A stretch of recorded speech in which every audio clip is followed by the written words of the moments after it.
let's talk about out of home. Let's talk about out of home. What are your thoughts? Well, we've invested more time and more resources on this subject, I would dare to say, than anybody else.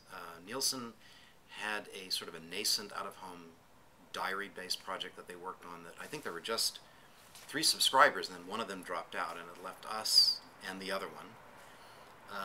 We picked up the ball and carried it with a proprietary study. We had 3 different research providers involved in this total TV audience measurement, or TTAM, study that already ran for many years. And I'm sorry, what were the 3 providers? Or who were the 3? I know LHK Partners was doing the field work. Barbara Leftline was doing the diary editing, and Star Media was doing the processing, is my recollection. So we had those 3, and they were all great. Good team. And it worked tremendous. And it was a diary-based thing, but it worked really well and gave us a good idea of lift. So we were able to measure, here's what in-home audiences look like, and here's the lift you get without home audiences. And we kept this up for a long time.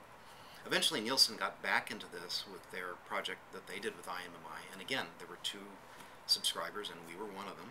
And ultimately, that didn't work out. We have had some talks with Arbitron about using the PPM to do this. I know that they've had CBS and some other programmers have worked with them on this. I think that this project we just did as part of ESPN XP, this football project, where we were looking at TV and radio, and both of those in-home and out-of-home, was the first actual project we've done with them. But it certainly is a way that you can look at out-of-home audience as well. For ESPN, obviously, out-of-home is of tremendous interest, and anybody who's ever gone to a restaurant will understand why, because invariably there's the game on, there's ESPN on. And it's not just bars and restaurants. I think a lot of what Nielsen formerly considered college use to be out of home.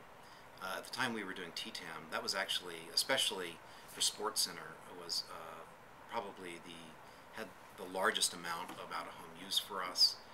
Eventually Nielsen started to measure that through the extended home project that they're doing, but there's still a lot of business travel.